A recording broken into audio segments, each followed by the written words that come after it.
मेरे प्रिय आत्मन, जीवन को अगर गहराई से देखो तो तुम्हें एक अजीब सी विडंबना दिखाई देगी। संसार में पुरुष एक ऐसे वृक्ष की भांति खड़ा दिखाई देता है जो बहुत मजबूत है, जो आंधियों से लड़ सकता है, जो कठिन से कठिन निर्णय ले सकता है। व्यापार में घाटा हो जाए तो वह मुस्कुराकर फिर खड़ा हो जाता है, अपमान सह लेता है, परिवार का बोझ अपने कंधों पर उठाकर वर्षों तक चलता रहता है।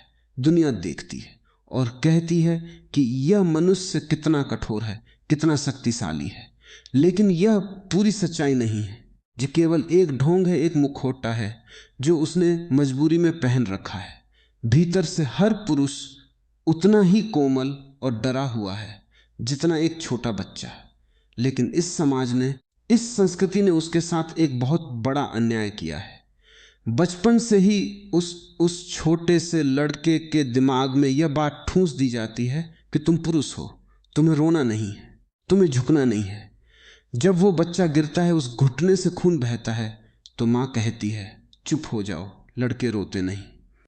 जब उसे अंधेरे से डर लगता है तो पिता कहते हैं डरो मत, तुम कोई लड़की हो क्या, पुरुष बनो।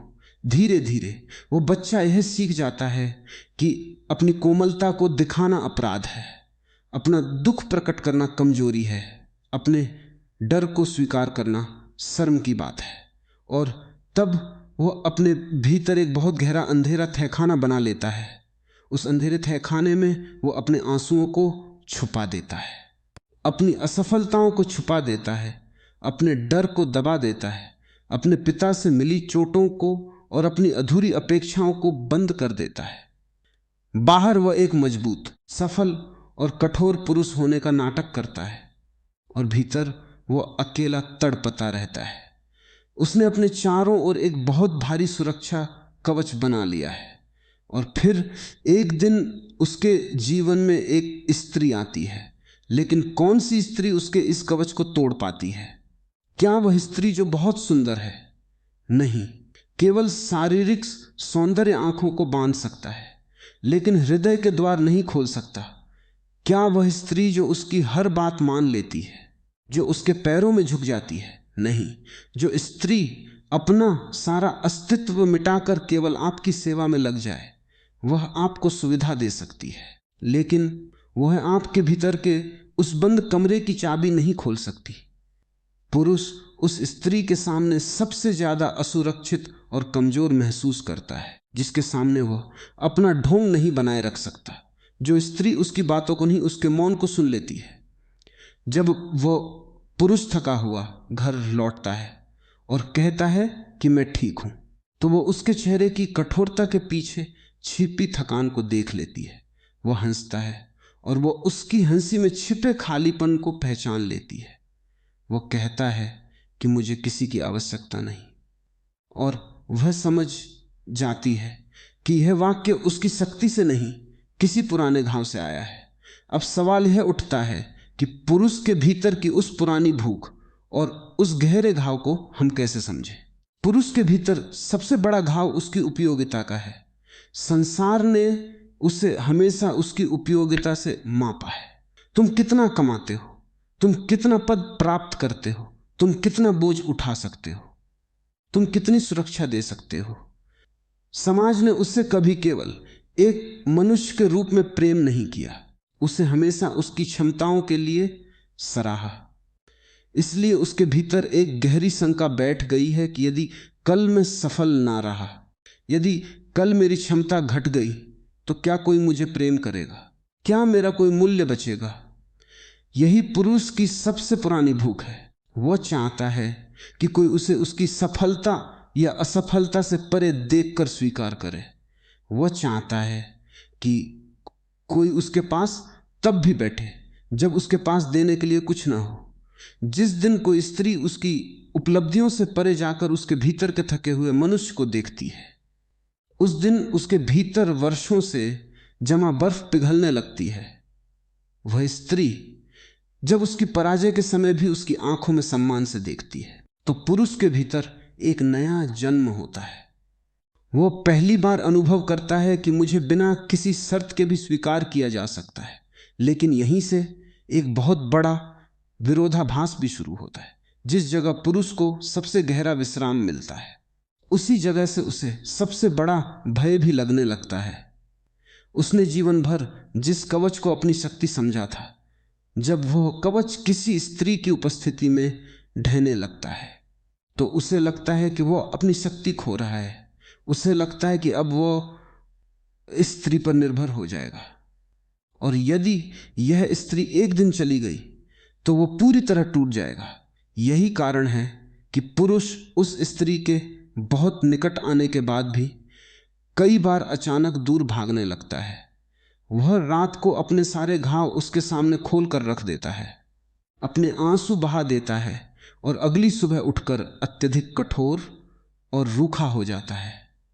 स्त्री समझ नहीं पाती कि कल रात जो पुरुष इतना कोमल था, आज वह इतना पत्थर जैसा क्यों हो गया।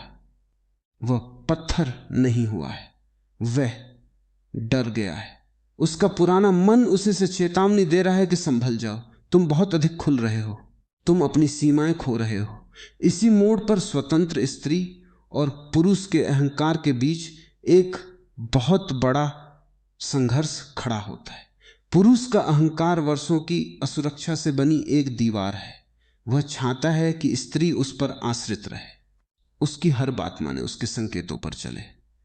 लेकिन जब उसके जीवन में एक ऐसी स्त्री आती है जिसका अपना एक केंद्र है, जो स्वतंत्र है, जो अपनी बुद्धि और आत्मसम्मान से जीती है, तो पुरुष का अहंकार तिलमिला उठता है। एक दासी जैसी स्त्री पुरुष के अहंकार को सहला सकती है, उसे सुविधा दे सकती है, लेकिन वह उसके हृदय में क्रांति नहीं घटा सकती। इसके विपरीत एक स्वतंत्र स्त्री पुरुष को गहरा आकर्षण भी देती है और गहरा भय भी। आकर्षण इसलिए क्योंकि वह अपनी मच्छा से उसके साथ है, किसी मजबूरी से नहीं, और भय इसलिए क्योंकि पुरुष जानता है कि इस स्त्री को छल से, अधिकार से या डराकर बांधा नहीं जा सकता। यदि वह उसके आत्मसम्मान को तोड़ेगा तो वह स्त्री दूर चली जाएगी। पुरुष का अहंकार चाहता है कि स्त्री उसकी असुरक्षाओं के अनुसार अपने संसार को छोटा कर ले। वह उसकी स्वतंत्रता को नियंत्रित करना चाहता है। वह पूछता है कि तुम कहां जा रही हो, तुम किससे बात कर रही हो, तुम इतनी प्रसन्न क्यों हो। बाहर से यह अधिकार और चिंता जैसा दिखाई देता है, लेकिन भीतर यह पुरुष के अपर्याप्त होने का भय है। उससे डर लगता है कि कहीं स्त्री को उससे बेहतर कोई ना मिल जाए, कहीं स्त्री को यह ना समझ आ जाए कि यह पुरुष भीतर से कितना खाली है। जब पुरुष भीतर से स्वयं को कम समझता है तो वह स्त्री को छोटा करने की कोशिश करता है। वह उसकी बुद्धि का मजाक उड़ाने लगता है, उसकी उपलब्धियों को कम करके आंकता है, उसके निर्णयों में दोष निकालता है। यह प्रेम नहीं है, यह अहंकार का रक्षात्मक युद्ध है। पुरुष अपनी रोशनी बढ़ाने के बजाय स्त्री की रोशनी को बुझाने में लग जाता है ताकि उसकी अपनी छाया दिखाई न दे। यहां हमें प्रेम और नियंत्रण के बीच के सूक्ष्म भेद को बहुत गहराई से समझना होगा। नियंत्रण भय से जन्म लेता है और प्रेम स्वतंत्रता से खिलता है। नियंत्रण चाहता है कि दूसरा व्यक्ति मेरी इच्छा के अनुसार चले, मेरी असुरक्षाओं का इलाज बने और मेरी सीमाओं में कैद रहे। नियंत्रण करने वाला मनुष्य अपनी असुरक्षा का भार दूसरे के कंधों पर डाल देता है। वो कहता है कि क्योंकि मुझे डर लगता है इसलिए तुम बाहर मत जाओ, क्योंकि मुझे ईर्ष्या होती है इसलिए तुम किसी से बात मत करो। प्रेम इसके बिल्कुल विपरीत है। प्रेम कहता है कि मुझे तुमसे जुड़कर आनंद मिलता है, लेकिन मैं तुम्हें बांधूंगा नहीं। प्रेम दूसरे के स्वतंत्र अस्तित्व का सम्मान करता है। जो पुरुष सचमुच प्रेम में परिपक्व होता है, वो अपनी ईर्ष्या और असुरक्षा को देखकर समझता है कि यह मेरा अपना आंतरिक घाव है। वो अपनी ईर्ष्या का कारण स्त्री को नहीं बनाता, वो अपनी ईर्ष्या का कारण स्त्री को नहीं बनाता। वह शांत होकर अपने भीतर देखता है कि मेरे भीतर खोने का भय कहां से उठ रहा है। नियंत्रण एक पिंजरा है और जो पुरुष पिंजरा बनाता है वह स्वयं भी उस पिंजरे का पहरेदार बनकर कैद हो जाता है। वह हर क्षण शंका में जीता है, वह हर संकेत का अर्थ खोजता रहता है। वह कभी शांत नहीं बैठ सकता। लेकिन प्रेम में एक अद्भुत विश्राम है। प्रेम जानता है कि जिसे जाने की पूरी स्वतंत्रता है, और वह फिर भी आपके साथ ठहरता है। केवल उसी का साथ वास्तविक है। जबरदस्ती रोके गए व्यक्ति की उपस्थिति का कोई आध्यात्मिक मूल्य नहीं होता। जब पुरुष अपने भीतर की इस गति को देखने लगता है, तब उसके जीवन में साक्षी भाव का जन्म होता है। साक्षी भाव का अर्थ भावनाहीन या पत्थर हो जाना नहीं है। साक्षी भाव का अर्थ है कि जब भीतर ईर्ष्या उठे, जब खोने का भय उठे, जब अहंकार चोट खाए, तो तुरंत कोई उग्र प्रतिक्रिया करने के बजाय शांत होकर उस भावना को देखना। यह देखना कि यह भय आज की घटना से नहीं, बचपन के किसी पुराने अकेलेपन से आ रहा है। इस समझ के आते ही पुरुष का अपनी ही भावनाओं पर से अज्ञानता का अधिकार समाप्त होने लगता है।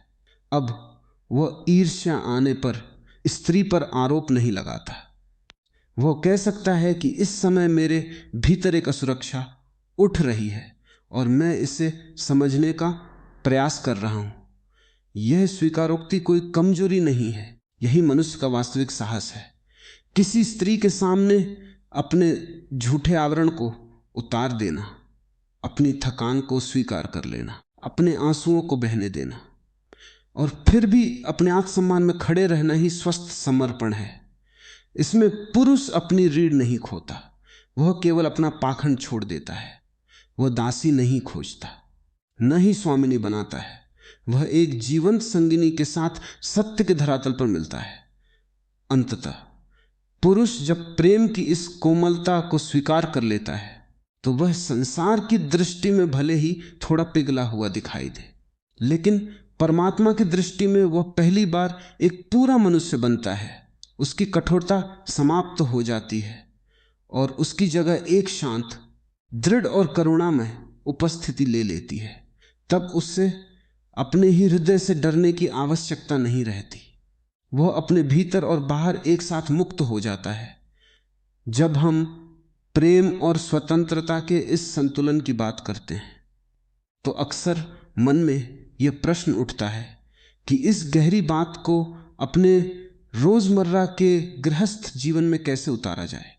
क्योंकि विचार में तो संतुलन बहुत सुंदर लगता है, लेकिन जब सुबह की चाय बनती है, जब घर के छोटे छोटे काम शुरू होते हैं, जब जिम्मेदारियों का बोझ आता है, तब यह सारा दर्शन हवा में उड़ता हुआ दिखाई देता है। गृहस्थ जीवन केवल दो लोगों के एक साथ रहने की व्यवस्था नहीं है, यह दो भिन्न आत्माओं की यात्रा है। लेकिन हमने गृहस्थ को एक कारागार बना दिया है, जहां दो कैदी एक ही रस्सी से बंधे हैं और एक दूसरे को खींच रहे हैं।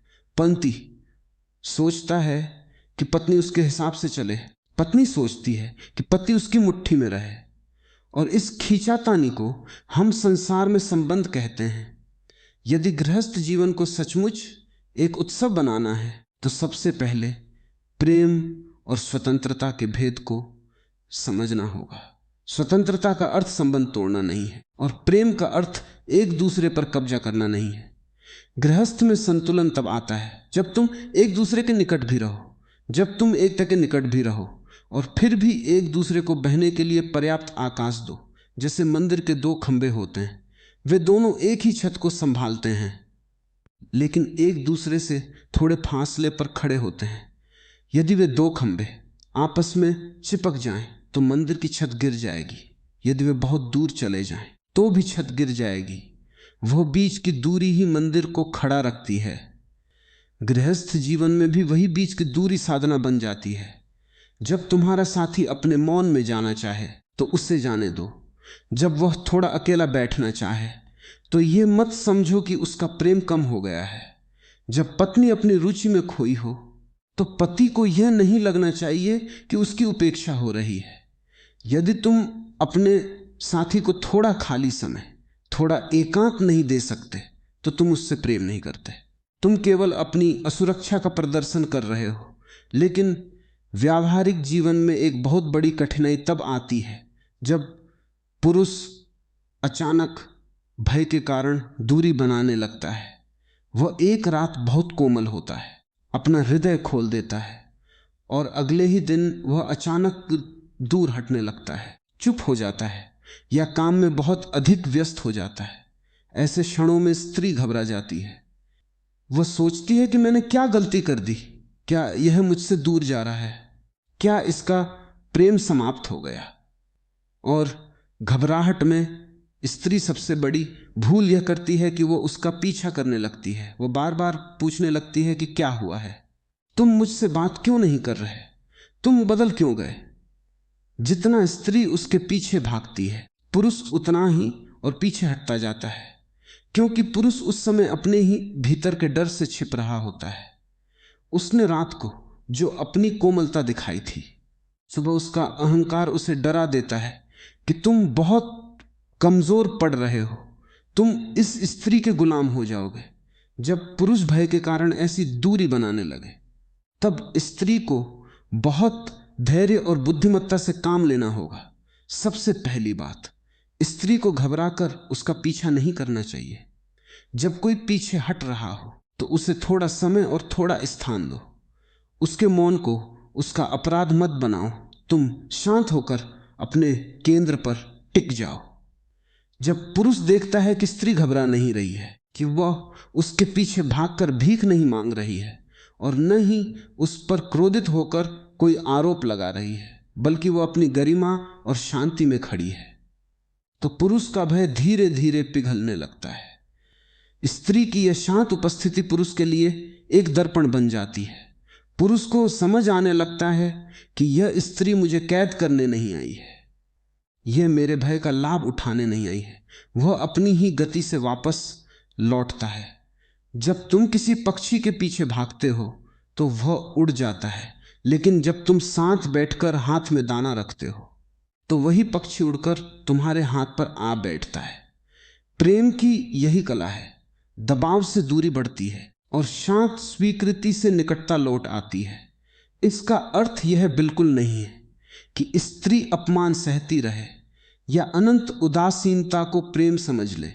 यदि पुरुष जानबूझकर दंड देने के लिए दूरी बनाता है या नियंत्रण करने के लिए मौन का उपयोग करता है, तो स्त्री को बहुत स्पष्टता से अपनी बात रखनी चाहिए।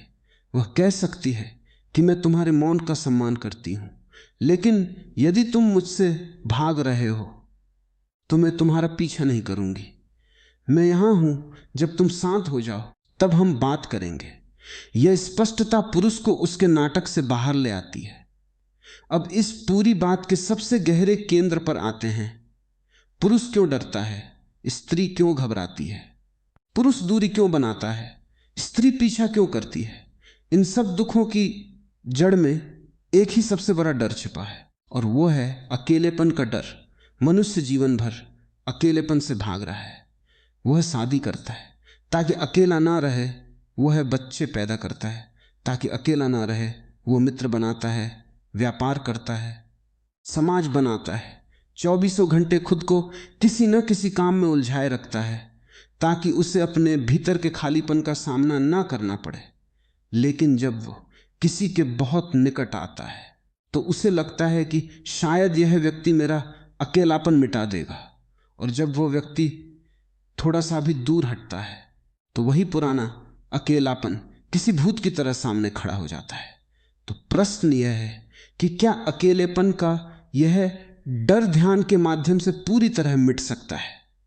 मैं तुमसे कहता हूं, केवल ध्यान ही वह एकमात्र द्वार है जिससे अकेलेपन का डर सदा सदा के लिए समाप्त हो सकता है। कोई दूसरा मार्ग इस संसार में बना ही नहीं है। लेकिन इसके लिए तुम्हें अकेलेपन और एकांत के बीच के अंतर को समझना होगा। अकेलापन एक बीमारी है, एक दुख है, एक अभाव है। अकेलेपन का अर्थ है कि तुम्हें अपनी ही संगति अच्छी नहीं लग रही, तुम स्वयं से ऊब गए हो, इसलिए तुम्हें कोई दूसरा चाहिए जो तुम्हें बहला सके। अकेलापन एक भिखारी भांति है जो दूसरों के द्वार पर जाकर प्रेम और संगति की भीख मांगता है। और दो भिखारी जब आपस में मिलते हैं तो वे एक दूसरे को धनवान नहीं बना सकते, वे केवल एक दूसरे का दुख बढ़ा देते हैं। एकांत इसके बिल्कुल विपरीत है। एकांत का अर्थ है अपने स्वयं के होने का आनंद। जब तुम अपने भीतर इतने तृप्त हो जाते हो कि तुम्हें किसी दूसरे की उपस्थिति की मजबूरी नहीं रहती। तुम अकेले बैठे हो और तुम पूरी तरह से प्रसन्न हो। तुम्हारे भीतर कोई खालीपन नहीं है, कोई बेचैनी नहीं है। तुम अपने ही घर में पहुंच गए हो। ध्यान तुम्हें अकेलेपन से निकालकर एकांत की इस परम यात्रा पर ले जाता है। ध्यान का सीधा सा अर्थ है अपने भीतर उठते हुए हर विचार, हर डर, हर भावना को बिना किसी निर्णय के केवल देखना। जब तुम ध्यान में शांत बैठते हो तो शुरू में तुम्हें वही अकेलापन डराएगा। तुम्हें लगेगा कि भीतर बहुत खालीपन है, सब कुछ छूटा जा रहा है। मन कहेगा कि उठो, किसी से बात करो, दूरदर्शन चलाओ, बाहर घूम कर आओ। लेकिन यदि तुम उस क्षण में भागे नहीं, यदि तुम आंखें बंद करके उस अकेलेपन के बीच में ही शांत बैठे रहे, तो एक अद्भुत चमत्कार घटित होता है। जैसे ही तुम उस अकेलेपन को स्वीकार कर लेते हो और उससे भागना बंद कर देते हो, वही अकेलापन पिघलकर एकांत में बदल जाता है। तुम्हें पहली बार पता चलता है कि जिस खालीपन से तुम भाग रहे थे, वास्तव में वो खालीपन नहीं था, वो तो तुम्हारी अपनी आत्मा का आनंद था। जब ध्यान के माध्यम से मनुष्य अपने भीतर इस एकांत को पा लेता है, तब उसका पूरा जीवन बदल जाता है। अब वह किसी के पास इसलिए नहीं जाता कि वह अकेला है, अब वह किसी के पास इसलिए जाता है क्योंकि उसी के पास इसलिए जाता है क्योंकि उसके पास बांटने के लिए बहुत प्रेम है। अब वह प्रेम में मांगता नहीं, प्रेम में देता है। और जब ऐसा ध्यानी मनुष्य गृहस्थ जीवन में प्रवेश करता है, तब वहां न तो पुरुष का अहंकार टकराता है और न ही स्त्री की असुरक्षा जागती है, क्योंकि दोनों अपने अपने भीतर पूरे हैं। दो पूरे मनुष्य जब मिलते हैं तो वहां कोई निर्भरता नहीं होती, वहां केवल एक सुंदर उत्सव होता है। तब यदि पुरुष थोड़ा दूर भी जाता है तो स्त्री अपने भीतर ध्यान में शांत रहती है, वह टूटती नहीं। और यदि स्त्री अपनी स्वतंत्रता में जीती है तो पुरुष का अहंकार घायल नहीं होता, क्योंकि पुरुष जानता है कि उसका अपना मूल्य किसी दूसरे के अधिकार पर निर्भर नहीं है। ध्यान तुम्हें वो अभय देता है जहां खोने का डर मिट जाता है, क्योंकि जिसे तुम खो सकते हो वह तुम्हारी अपनी आत्मा नहीं है, और जो तुम्हारी आत्मा है उसे तुमसे कोई छीन नहीं सकता। इसलिए गृहस्थ जीवन को ध्यान से अलग मत समझो। गृहस्थ तुम्हारी प्रयोगशाला है और ध्यान तुम्हारी शक्ति है। जब तुम प्रतिदिन थोड़े समय के लिए शांत बैठकर अपने साक्षी भाव में डूबने लगोगे तो तुम पाओगे कि संबंध अब तुम्हें थकाते नहीं, बल्कि तुम्हें और अधिक परिपक्व और करुणामय बनाते हैं। तब तुम्हारा घर केवल 4 दीवारों का मकान नहीं रहेगा, वह एक पावन मंदिर बन जाएगा जहां प्रेम और स्वतंत्रता एक साथ सांस लेते हैं।